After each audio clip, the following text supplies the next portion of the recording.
سے دیکھنی پڑیں گی. اور آگے آئیے،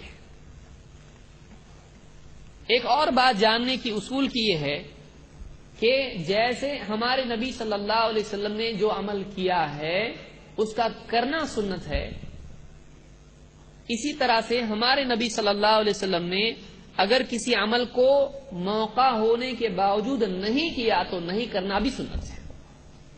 کسی کام کا کرنا بھی سنت ہے اگر نبی صلی اللہ علیہ وسلم نے کیا ہے، اسی طرح سے کسی کام کا نہ کرنا بھی سنت ہے اگر آپ صلی اللہ علیہ وسلم نے وہ چھوڑا ہو.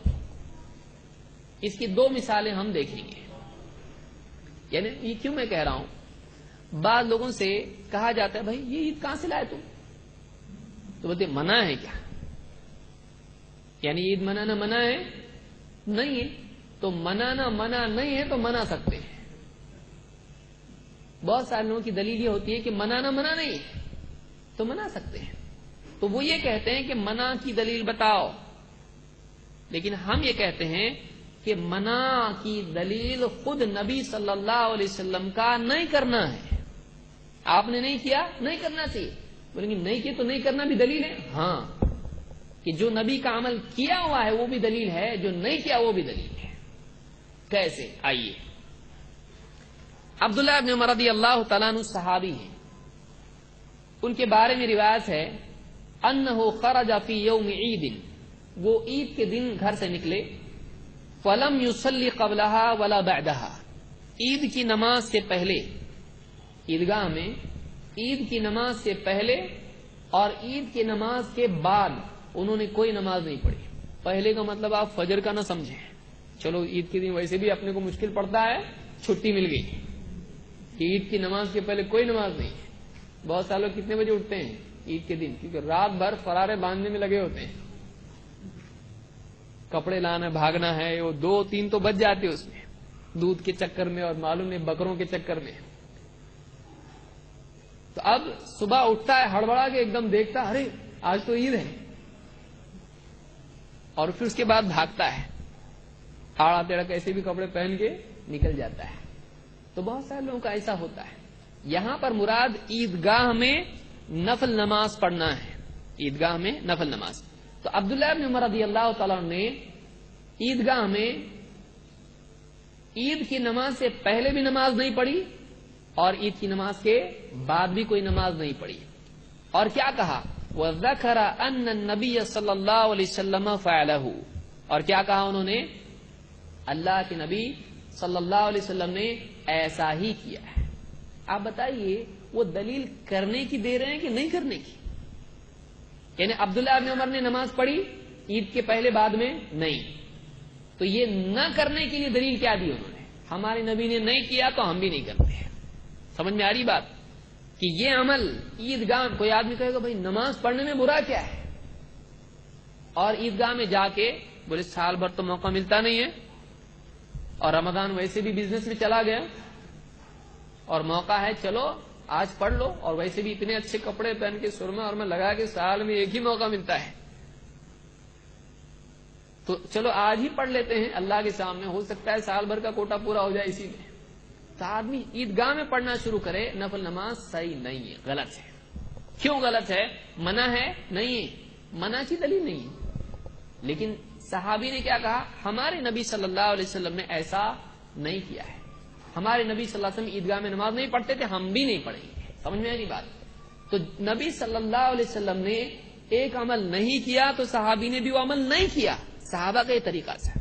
یہی بات آپ عید کے بارے میں لو تو کیا پرابلم ہے؟ یہی بات اگر ہم عید کے بارے میں کہیں کہ ہمارے نبی صلی اللہ علیہ وسلم نے اپنا برتھ ڈے نہیں منایا، یہ بہت خراب لگتا بولنے کو، ہے نا؟ حالانکہ وہ کیا ہے؟ میلاد کے معنی کیا ہے؟ میلاد ولدہ سے ہے، لم یلد ولم یولد، ولد پیدا ہونا. میلاد پیدا ہونے کے وقت اور پیدا ہونے کی جگہ کو کہا جاتا ہے، اور غالب اس کا استعمال پیدا ہونے کے وقت کے لیے ہے. تو میلاد کے معنی اگر آپ ڈکشنری میں ڈھونڈیں برتھ ڈے کے ہوتے ہیں، تو ہم نبی کا برتھ ڈے منا رہے ہیں. اور بہت سارے پیارے لوگ تو اب کہتے ہیں گڈو کا برتھ ڈے منا رہے ہیں، نبی کا نہیں منانے کا. یعنی بچے کا اپنے منا رہے، بچے سے محبت ہے، نبی سے نہیں ہے محبت. جب بچے کا منا رہے تو نبی کا بھی منانا چاہیے. یہ الٹی دلیل ہو گئی. ہم بولیں گے بھائی جب نبی کا نہیں منا رہے تو گڈو کا کیوں منا رہا؟ آنا ایسا چاہیے تھا. اب کیا ہو رہا ہے؟ پانی نیچے سے اوپر کی طرف جا رہا ہے, وہ بھی گندا پانی. سوچئے امت کہاں چلی گئی ہے. کس طرح کے اصول ہم نے بنا رکھے ہیں کہ ہم اپنے سے نبی کے لیے دلیلیں لیتے ہیں, حالانکہ نبی سے اپنے لیے دلیل لینا چاہیے تھا.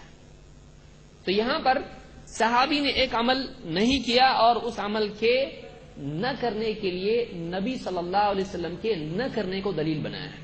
یہ ترمذی کی روایت اور یہ حسن درجے کی روایت ہے. اسی طرح سے ابن عمر رضی اللہ تعالیٰ ہی کی روایت ہے. دیکھیے صحابہ کیسے نبی کی اتباع کرتے تھے. کہتے ہیں اتخذ النبی صلی اللہ علیہ وسلم خاتما من ذهب, اللہ کے نبی صلی اللہ علیہ وسلم نے سونے کی انگوٹھی بنائی, سونے کی انگوٹھی بنائی. یہ شروع کی بات ہے. فاتخذ الناس خواتیم من ذهب, تو لوگوں نے بھی سونے کی انگوٹھیاں بنا لی. ہمارے نبی نے انگوٹھی بنائی, سونے کی بنائی, ہم بھی سونے کی انگوٹھی بنائیں گے. انہوں نے بھی سونے کی انگوٹھیاں بنا لی. فقال النبی صلی اللہ علیہ وسلم انی اتخذت خاتما من ذهب, میں نے سونے کی انگوٹھی بنائی تھی. فنبذہ, نکال کے آپ نے پھینک دی انگوٹھی, آپ نے نکال کے پھینک دی. وقال انی لن البسہ ابدا, میں اس کے بعد اس کو کبھی نہیں پہنوں گا. پہلے پہنی تو لوگوں نے بھی کیا کیا؟ سونے کی انگوٹھی بنائی, پہنی. ہمارے نبی نے کیا, ہم بھی کریں گے. پھر آپ نے کیا کہا؟ دیکھو میں نے بنائی تھی اور آپ نے نکال کے اس کو پھینک دیا اور کہا اس کے بعد میں کبھی اس کو پہنوں گا نہیں. ابدن. فنبذ الناس خواتیمہم, تو لوگوں نے بھی اپنی انگوٹھیاں نکال کے پھینک دی. آپ صحابہ کو دیکھیں, نبی نے ایک عمل کیا, صحابہ نے بھی کیا. نبی نے اس کو نکال دیا انگوٹھی کو, پہنا تو پہنا, نکالا تو نکالا. تو عمل جیسے کسی چیز کے کرنے میں ہوتا ہے, اتباع جیسے کسی عمل میں کرنے میں ہوتی ہے, اس عمل کے چھوڑنے میں بھی اتباع ہوتی ہے. سمجھ میں آئی بات کہ ہمارے نبی صلی اللہ علیہ وسلم ایک عمل کریں تو ہم کریں گے, نہیں کریں چھوڑ دیں تو ہم بھی چھوڑ دیں گے. تو کیا نبی صلی اللہ علیہ وسلم نے اپنی پیدائش کا دن منایا تھا؟ کیا آپ نے عید منائی تھی, عید میلاد النبی؟ کیا ابو بکر و عمر رضی اللہ تعالیٰ عنہ کی پیدائش کا دن منایا جاتا تھا؟ آپ نے اپنے گھر میں بچے یا اپنی بیٹی فاطمہ رضی اللہ تعالیٰ عنہ کا پیدائشی دن منایا تھا؟ نہیں منایا. تو ہم یہ کہیں گے کہ جب آپ صلی اللہ علیہ وسلم نے کسی کی بھی پیدائش کا دن نہیں منایا تو اگرچہ منع کی دلیل ہم کو براہ راست نہیں ملتی ہے, لیکن چونکہ آپ نے اتنے سالوں میں کبھی نہیں کیا تو معلوم ہوا یہ عمل کرنے کا ہوتا تو ہمارا نبی کبھی نہیں چھوڑتا اس کو. یعنی ایک کرنے کا عمل نبی نے چھوڑ دیا, صحابہ نے چھوڑ دیا, ایسا ہو ہی نہیں سکتا ہے. یہ عمل نہیں کرنے کا تھا, اس لیے کبھی کسی نے کیا ہی نہیں. اور اسلام کی پہلی 3 صدیوں میں 300 سال تک یہ عمل تھا نہیں تھا. اس کے بعد آیا, بہت لیٹ آیا, یہ 300 سال لگے اس کو آنے میں. اس کو ہم آگے دیکھیں کیسا آیا ہو. تو یہ دوسری بات ہم نے اس میں دیکھی. یہ بخاری اور مسلم کی روایت ہے کہ جیسے نبی صلی اللہ علیہ وسلم نے کسی کا عمل کو کیا ہو تو کرنا چاہیے, چھوڑا ہے تو چھوڑنا چاہیے.